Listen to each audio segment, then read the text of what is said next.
আবার ফিরে এসেছি আমাদের আর একটা টপিক নিয়ে একই চ্যাপ্টারে ক্যাপিটাল বাজেটিং চ্যাপ্টারে শেষটা নিয়ে ডিসকাস করব যথেষ্ট সময় দিয়েছি এটার উপরে আমরা প্রফিটেবিলিটি ইন্ডেক্স বা প্রেজেন্ট ভ্যালু ইন্ডেক্স ওটা নিয়ে কথা বলবো না কথা বলবো modified internal rate of return নিয়ে এটা ক্যালকুলেট করা আজকাল খুব সোজা হয়ে গেছে যেহেতু আমরা এক্সেলে সব কিছু করবো প্রফেশনালদের জন্য আজকাল যদি আপনি এমআইআরআর প্রজেক্ট প্রপোজালের মধ্যে না দেন তাহলে এটা ইনকমপ্লিট মনে করা হবে এমআইআরআর জিনিসটা কি আমরা আইআরআর এর কয়েকটা ফ্লর কথা বলেছি একটা হচ্ছে যে যখন ক্রসওভার রেট আছে তখন আপনি শুধু আইআরআর দেখে বলতে পারবেন না যে কোন প্রজেক্টটা ভালো আপনার সবসময় নেট প্রেজেন্ট ভ্যালুটা হিসাব করতে হবে তারপরে আপনি অন্য ডিসিশনে যাবেন আইআরআর আপনাকে কিন্তু রিপোর্ট করতেই হবে এখন প্রজেক্টের আইআরআর না থাকলে তো আর আপনি সেটা করতে পারবেন না তখন অটোমেটিক্যালি আপনি নেট প্রেজেন্ট ভ্যালু রিপোর্ট করবেন আইআরআর এর আরও সমস্যার মধ্যে একটা আছে সাইজের সমস্যা সেটা একটু পরে অন্য ভিডিওতে বলবো একটা বড় সমস্যা যেটা আইআরআর এর সেটা হচ্ছে যে রিইনভেস্টমেন্ট রেট অ্যাসাম্পশন যে প্রজেক্টের ক্যাশ ফ্লোগুলো সেই ক্যাশ ফ্লোর আইআরআর যেটাই হয় আমাদের অ্যাসাম্পশন হচ্ছে যে ভিতরে মাঝখানে যে ইন্টারিম ফ্লোগুলো আছে সেগুলো রিইনভেস্টমেন্ট হয় আইআরআর এর সমান রেটে কিন্তু এই প্রজেক্টটা ভালো হতে পারে খুব বড় আইআরআর হতে পারে কিন্তু এই সুযোগ যে সামনেও থাকবে সামনের বছর বা তার পরের বছর সেটা আমরা গ্যারান্টি দিতে পারি না সেই জন্য একটু কনজারভেটিভ হওয়ার জন্যে আমরা ধরে নেই যে ইন্টারিম ফ্লোগুলো একটু কম রেটে specially weighted average cost of capital রেটে রিইনভেস্টেড হবে তো আগের নাম্বারগুলো নিয়েই একটু ব্যবহার করছে আগে এই নাম্বার নিয়ে আমরা যে আইআরআর করেছে এখানে বোধহয় সামান্য একটু চেঞ্জ করা হয়েছে আগের নাম্বারগুলো ছিল 230 এখানে 6টা নাম্বার ছিল আমরা 6টা নাম্বার নিয়ে করব না এইখানে ইন্টারনাল রেট অফ রিটার্ন যখন করেছি এই ফিগারগুলো আমরা ইউজ করেছি আর এখন আমরা যখন আইআরআর করব এই ফিগারগুলো ইউজ করব প্রথম কাজ হচ্ছে যে একটু বুঝে নেওয়া আইআরআর জিনিসটা ক্যালকুলেশনটা কিভাবে করে আমরা যদি এখানে আইআরআর ক্যালকুলেট করি আমরা বক্সে গেলাম আমরা সবগুলো ক্যাশ ফ্লো আইডেন্টিফাই করলাম অ্যান্সার আসলো 42.6060% কেমন তো নেট প্রেজেন্ট ভ্যালুটা ক্যালকুলেট করে রাখি নেট প্রেজেন্ট ভ্যালু আমাদের 16% রেটে আমরা ইয়ার 1 থেকে শেষ পর্যন্ত আইডেন্টিফাই করে এই ইকুয়েশন লাইনে এসে ইনিশিয়াল ইনভেস্টমেন্টটা বিয়োগ দেবো 85,000 এই পার্টিকুলার প্রবলেমে 85,000 তাহলে এটা হচ্ছে নেট প্রেজেন্ট ভ্যালু এখন এই আইআরআর জিনিসটা কি সেটা ভালো মতো বোঝার চেষ্টা করব ধরুন যে এই যে আমার ক্যাশ ফ্লোগুলো আছে আমি এই টাইম লাইনে দেখাচ্ছি কেমন তাহলে আমার অ্যাসাম্পশন হচ্ছে যে এই টাকাটা যখন 1 বছর পরে আসবে এই টাকাটা আমি 1, 2, 3, 4 বছরের জন্য এই হারে 42.606 হারে রিইনভেস্ট করতে পারবো এই টাকাটা 1, 2, 3 বছরের জন্য রিইনভেস্ট করতে পারবো প্রতি বছর এই টাকাটা পাবো তাহলে মোট কত টাকা জমা হবে 5 বছরের মাথায় এগুলো আমরা ছেড়ে দিয়ে এগুলো সব শূন্য হয়ে যাবে মোট কত টাকা পাবো তো তাহলে প্রথম যেটা আছে যে শেষ বছর যেটা জমা হবে সেটার উপরে কিন্তু আমরা কিছু পাচ্ছি না, কারণ ওটার উপরে ইনভেস্ট করতে পারছি না। এই 65,000-এর উপরে আমরা 1 বছরের জন্য 42.606% পাবো। তাহলে এটা ফিউচার ভ্যালু হবে দিস টাইমস 1.42606, এটা হবে এটা। সবগুলো নাম্বারে এইরকম অ্যাডজাস্ট করে নিতে হবে। এই নাম্বারটা হচ্ছে আপনার G123, আর এটা ইনভেস্ট করতে পারবো 1-2 বছরের জন্য, 2 বছরের জন্য। তাহলে এই টাকাটা না নিয়ে আমি যদি 2 বছর পরে নেই, তাহলে এই টাকাটা পাবো।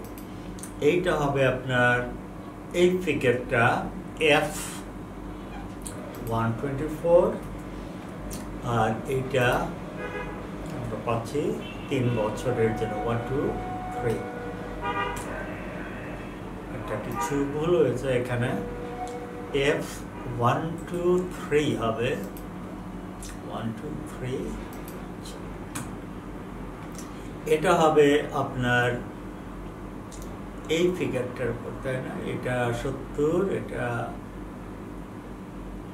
আচ্ছা নাম্বারটা একটু অ্যারো যাতে ঠিক হয়।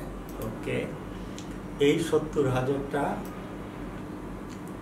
এখানে এসছে, 65,000 এখানে আসবে, 55,000 এখানে আসবে, 45,000টা এখানে আসবে। এইটা হচ্ছে আপনার 45,000 টাকা হচ্ছে F123, আর এটা ইনভেস্টেড হবে 1 to 3 ইয়ার্সের জন্য। তাহলে এটা কত বছরের জন্য? 1, 2, 3, 4 বছরের জন্য। এটা হবে E123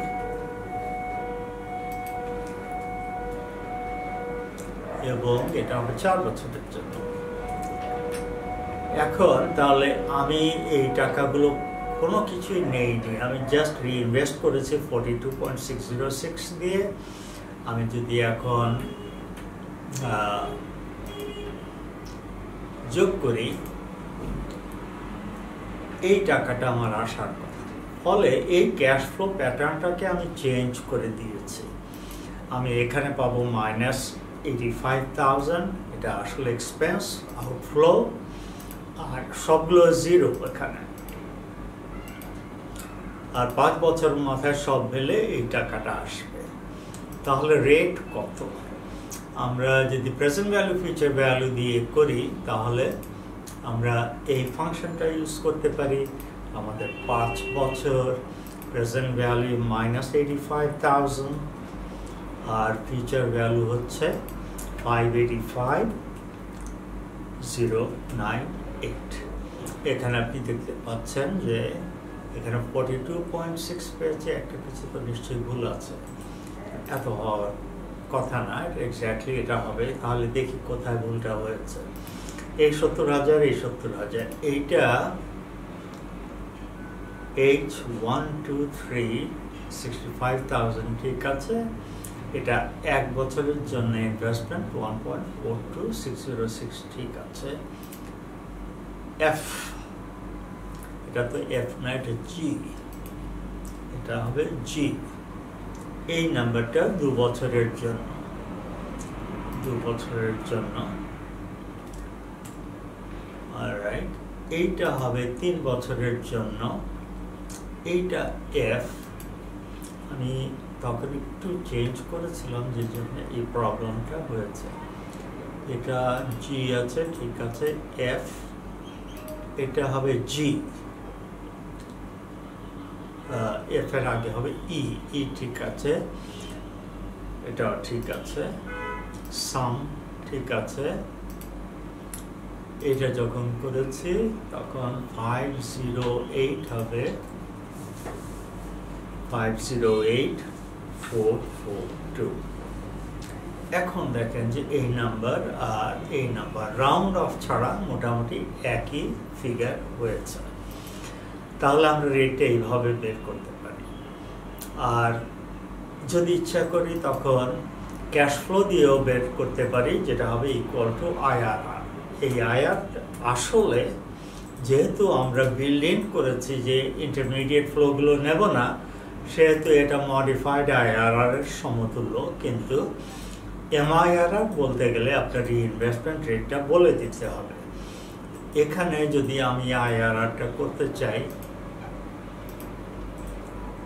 আর এই ফিগারগুলো দেই, তাহলে দেখবেন যে ওই একই নাম্বার চলে আসবে, 43.01%। আর আমরা যদি এক্সেলে করি, এক্সেলে আইআরআর করি, তাহলে কি হবে, বা মডিফাইড আইআরআর করতে যাচ্ছি এখানে যদি করি, তাহলে কিন্তু আমাকে বলে দিতে হবে যে আমার রিইনভেস্টমেন্ট রেটটা কত। তো এখানে আইআরআর এ গেলে আমি এই ভ্যালুগুলো পেলাম, এমআইআরআর এ গেলে কেমন আমরা এটা একটু পাতে, এখানে এটা এখনো আসলে এটা সময় হয়নি। এখানে বেসিক্যালি যে জিনিসটা এস্টাবলিশ করা হলো যে আইআরআর যখন ক্যালকুলেট করি তখন ধরে নেওয়া হয় যে মাঝখানের যে টাকাগুলো আছে সেইগুলো রিইনভেস্টেড হবে এই ক্যালকুলেটেড আইআরআর রেটে। এখন যদি এমআইআরআর করতে চাই, তাহলে যখন আমি এই নাম্বারগুলো পাই আমাকে একটু ধরে নিতে হবে, বলে দিতে হবে যে আমার এই টাকাগুলোর রিইনভেস্টমেন্ট রেট কত, 16%। সেইভাবে এই ফিগারগুলো করা আছে। এই 70,000 টাকা এখানে আসছে, এই 65,000 টাকা 16%-এ এফ, 65,000 টাকা 1.16-এ ফিচার ভ্যালু বের করা হয়েছে। এটা হবে, এই টাকাটা 2 বছরের জন্য 16%-এ দেওয়া হয়েছে। এইভাবে আমরা ইন্টারিম এই 4টা ফ্লোর ফিচার ভ্যালু বের করেছি। এটা চেঞ্জ করিনি, যোগ করলে পরে এই টাকাটা হয়। এখন আমি সেই রেট ফাংশনে গেলে এটা প্রেজেন্ট ভ্যালু, এটা feature value, 5n complete I দিলে এই রেটটা আসবে 31.55।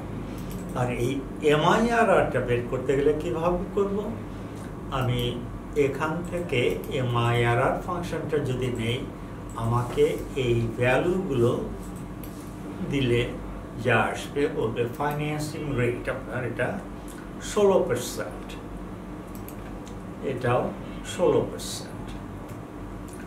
তাহলে আপনি সেই 31.55% পেলেন। আমরা যদি এক্সেলের এমআইআরআর আসল নাম্বারগুলো দিয়ে নিয়ে ক্যালকুলেট করতাম, তাহলে একই নাম্বার পেতাম। এখানে যদি এটা লিখি, দেখেন এই যে আমাদের ভ্যালুগুলো হচ্ছে এখান থেকে, করার পরে বলবে যে রিইনভেস্টমেন্ট রেট কত, 0.16। কিন্তু আরও একটা বক্স আছে যেটা হবে রিইনভেস্টমেন্ট রেটের সমান, অন্তত এই পর্যায়ে যদি দেই আপনি ওই একই অ্যান্সার পাবেন। তাহলে আপনার এই নাম্বারটার ইন্টারপ্রিটেশন হচ্ছে যে ইন্টারিম ফ্লোকে আমি 16% রিইনভেস্টমেন্ট রেট ধরে যে অ্যানুয়াল রিটার্নটা পাই সেটা হচ্ছে 31.09। এটা ইউজ করব কিভাবে, 31.19 এই যে এমআইআরআরটা পেলাম, এই এমআইআরআর কস্ট অফ ক্যাপিটাল থেকে বেশি হতে হবে, তাহলে প্রজেক্টটা ভালো ভায়াবল। এখন আপনি যদি র্যাঙ্ক করতে চান, হাইয়েস্ট এমআইআরআর টপে যাবে, লোয়েস্ট এমআইআরআর বটমে যাবে। কন্ডিশন হচ্ছে যে সবসময় এমআইআরআরটা কস্ট অফ ক্যাপিটাল থেকে বেশি হতে হবে। আর একটা ইস্যু আছে মিউচুয়াল ফান্ডের, মিউচুয়ালি এক্সক্লুসিভ প্রজেক্টের ক্ষেত্রে আপনি তো একটা চুজ করবেন, যেটা বড় সেটাই চুজ করবেন, কিন্তু সেটা আবার কস্ট অফ ক্যাপিটাল থেকে বেশি হতে হবে। এখন আর একটা ইস্যু, যেটা লাস্ট ইস্যু, সেটা হচ্ছে যে যখন আমরা আইআরআর এমআইআরআর বের করতে বলেছি, এক্সেল কিন্তু দুটো রেট চেয়েছে। একটা হচ্ছে ফাইন্যান্সিং রেট, একটা হচ্ছে রিইনভেস্টমেন্ট রেট। রিইনভেস্টমেন্ট রেটটা তো বুঝতেই পারছেন যে যেটা ইনফ্লো হবে সেটা রিইনভেস্ট করা হবে ওই পার্টিকুলার রেটে। ফাইন্যান্সিং রেটটা কি, দুটো রেট কেন দেওয়া আছে? আইডিয়াটা হচ্ছে ক্যাশ ফ্লো দিয়ে যদি বলি, এইখানে দেখেন যে আমি একটু চেঞ্জ করেছি ক্যাশ ফ্লোগুলো, এই নাম্বারগুলো এটা নর্মাল প্রজেক্ট। সাইন মাইনাস থেকে প্লাস হয়েছে, আবার মাইনাস হয়েছে, আবার প্লাস হয়েছে, 3বার সাইন চেঞ্জ হয়েছে। এটা নর্মাল প্রজেক্ট না। এটার আইআরআর না পেলে অবাক হওয়ার কিছু নেই। কিন্তু যদি আইআরআর না থাকে কিন্তু একটা নেগেটিভ একটা পজিটিভ ফ্লো থাকে, তখন কিন্তু আমরা আইআরআর বের করতে পারি।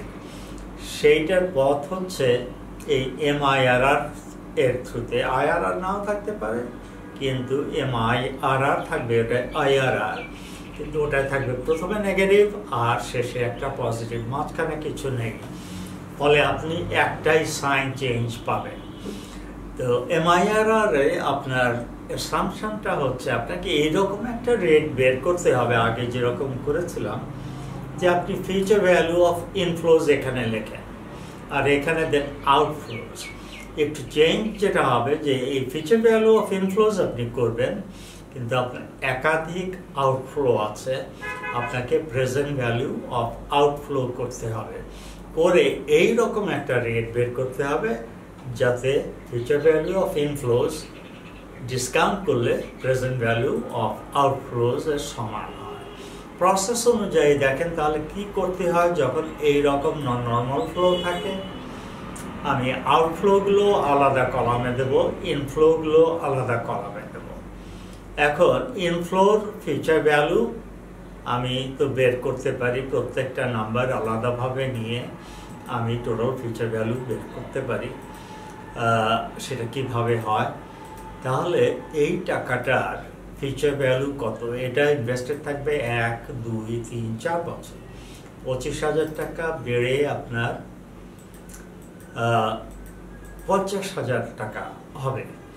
এইখানে দেখবেন যে আমরা দুটা রেট দিতে হবে, এইখানে দিয়েছি, সেটা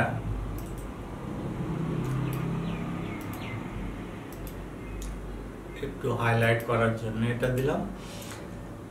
এইখানে বলা হচ্ছে যে ইন্টারিম ফ্লোগুলো 19% ধরবো, কারণ আমাদের কস্ট অফ ক্যাপিটাল যদি 16% হয়, আমরা একটু সেফটির জন্য সব সময় একটু বেশি হারে বেঞ্চমার্কটা রাখবো। আমরা একটা পলিসি করব যে যে কোনো প্রজেক্টে আমাদের ফ্রি ক্যাশ ফ্লো সবসময় কস্ট অফ ক্যাপিটাল থেকে অ্যাটলিস্ট 3% বেশি হবে।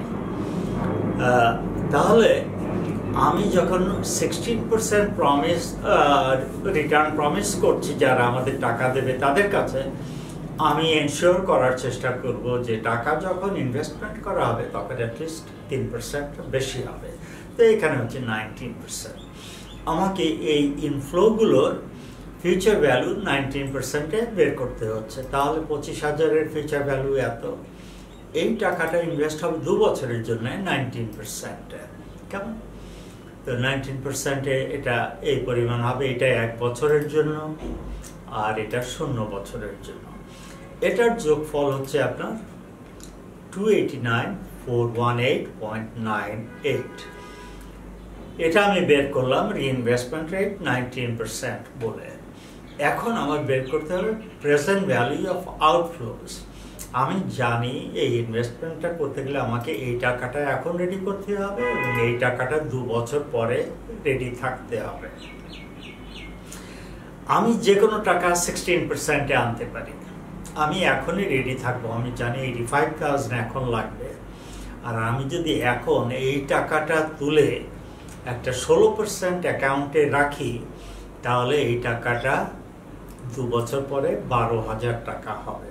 তার মানে বর্তমানে আমার মোট জোগাড় করে রাখতে হবে 85 প্লাস এই ফিগারটা 93,908। এটা করার পরে আমি আমার ক্যাশ ফ্লো প্যাটার্নটাকে চেঞ্জ করে ফেলেছি। আমি এখন মোট এই টাকাটা চাইব, এই টাকার 85,000 এখন ইনভেস্ট করব, বাকি 8,917 টাকা থাকবে, সেটা 2 বছরের জন্য 16%-এ ইনভেস্ট করব। 2 বছর পরে যখন দরকার হবে তখন আমি 12,000 টাকা এখানে খরচ করতে পারবো। তার মাঝখানে আমার আর কিছু নেই, আমি এই টাকাটা এখন রাখলাম, 5 বছরের পরে এই টাকাটা হবে। এখন যদি আমি এটার IRR বের করি, IRR কি দিয়ে ফর্মুলা, এই IRR আমি এইগুলো হাইলাইট করলাম, 25.24 এসছে। আমি এটা আবার প্রেজেন্ট ভ্যালু ফিউচার ভ্যালু দিয়েও বের করতে পারি। এটা প্রেজেন্ট ভ্যালু, এটা ফিউচার ভ্যালু। 5 বছর প্রেজেন্ট ভ্যালু 93,918, ফিউচার ভ্যালু 289,419, আপনার অ্যানুয়াল রেট অফ রিটার্ন হচ্ছে 25.24। আর এক্সেলে আমি যদি MIRR ডিরেক্টলি চাই, আমি এইটা পেলাম। আমি এই ভ্যালুগুলো দিলাম সব নর্মালি যেটা দেওয়া আছে। ফাইন্যান্সিং রেট দেবো 16%, রিইনভেস্টমেন্ট রেট দেবো 19%। আপনি এই একই অ্যান্সার পেলেন। MIRR আপনি এতভাবে বের করতে পারেন। অবশ্যই শেষেরটা সবচেয়ে সহজ। আমি শুধু এই নাম্বারগুলো তুলে নিয়ে আমি যদি আবার লিখি, আমি শুধু MIRRটা চাই, এখানে লিখব, অন্য কোনো কিছুই আমি করিনি। আমি জাস্ট এখান থেকে MIRR কিটা নিয়ে এইগুলো হাইলাইট করলাম। ফাইন্যান্স রেট 16, রিইনভেস্টমেন্ট রেট 19, আমি এই নাম্বারটা পেলাম। এইভাবেই আমরা MIRR বের করি। MIRR বের করা অনেকে এটা পছন্দ করেন এই জন্যে যে যখন একাধিক আউটফ্লো আছে, আপনার তো তখন একাধিক IRR হতে পারে, তখন আপনি IRR এর বেসিসে ডিসিশন নিতে পারবেন না। যদি দুটো IRR থাকে কোনটার কথা কনসিডার করবেন, কিন্তু আপনি একটা MIRR পাবেন, সেটা কস্ট অফ ক্যাপিটাল থেকে বেশি হলে এটা ভায়াবল প্রজেক্ট। MIRR এর অ্যাসাম্পশন আপনাকে একটা ফিক্সড রেট দিয়ে দিতে হবে। রিইনভেস্টমেন্ট রেট কত, নর্মালি এটা কস্ট অফ ক্যাপিটালের সমান ধরা হতে পারে। আবার যে কোম্পানিগুলো মনে করে যে আমরা সবসময় একটা সেফটি মার্জিন রেখে রিইনভেস্টমেন্ট রেটটা কস্ট অফ ক্যাপিটাল থেকে বেশি রাখবো, তখন দুটো রেটই দিতে হবে এক্সেলকে। একটা ফাইন্যান্সিং রেট, সেটা প্রযোজ্য হবে আউটফ্লোর জন্য, আর একটা হবে রিইনভেস্টমেন্ট রেট, সেটা প্রযোজ্য হবে অনলি ইনফ্লোর জন্য। যে প্রজেক্ট IRR এ অ্যাকসেপ্টেবল, সেই প্রজেক্ট MIRR এও অ্যাকসেপ্টেবল হবে। MIRRটা সব সময় আপনার যদি ফাইন্যান্সিং রেট আর রিইনভেস্টমেন্ট রেট সমান হয়, তাহলে আপনার রিইনভেস্টমেন্ট রেট এবং IRR এর মাঝখানে হবে। এখন যদি IRR আপনার কস্ট অফ ক্যাপিটাল থেকে কম হবে, তাহলে তো এটা রিজেক্ট করতেই হবে। তখন MIRR করার কোনো দরকার নেই। প্রসেসে থাকলে আপনি দিতে পারেন, কিন্তু IRR আর MIRR কখনো ডিফারেন্ট অ্যান্সার দেবে না, প্রোভাইডেড আপনার যদি একটা IRR থাকে। IRR দুটো থাকলে আবার প্রবলেম। একটা জিনিস একটু বলতে হবে, এখানে একটা ঝামেলা যেটা আছে, যে আমার যদি ফাইন্যান্সিং রেট 16 হয় আর রিইনভেস্টমেন্ট রেট 19 হয়, তাহলে আমার ধরেন MIRR হলো 18%। তখন কি করবেন? আপনি যদি রেকমেন্ড করেন ঠিক ভুল হবে না, তবে জেনারেলি পলিসি হচ্ছে যে আপনার রিটার্নটা রিইনভেস্টমেন্ট রেট থেকে বেশি হতে হবে। কেমন?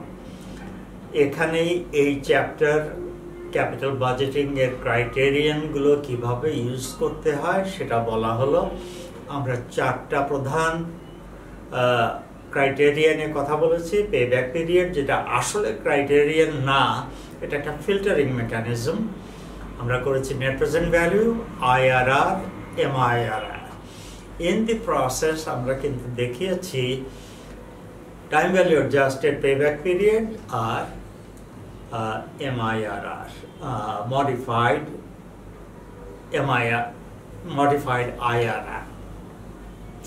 আমরা নেট প্রেজেন্ট ভ্যালু প্রোফাইলটা দেখিয়েছি, এটাকে আমি খুব ইম্পর্টেন্ট ইউজফুল মনে করি। আর ক্রস ওভার রেটটা দেখিয়েছি, ক্রস ওভার রেটে দুটো প্রজেক্টের নেট প্রেজেন্ট ভ্যালু সমান থাকে। ছোট আর একটা জিনিসের পরে আসবে এই চ্যাপ্টারের মধ্যেই, সেটা পরের ভিডিওতে দেখাবো যে অ্যাসাম্পশন আমরা প্রথমে যেগুলো করেছিলাম সেগুলো রিল্যাক্স করলে আমরা কিভাবে ডিসিশন নিতে পারবো। আজকে এটা এখানেই শেষ। Thank you very much. আবার শিগগির দেখা হবে।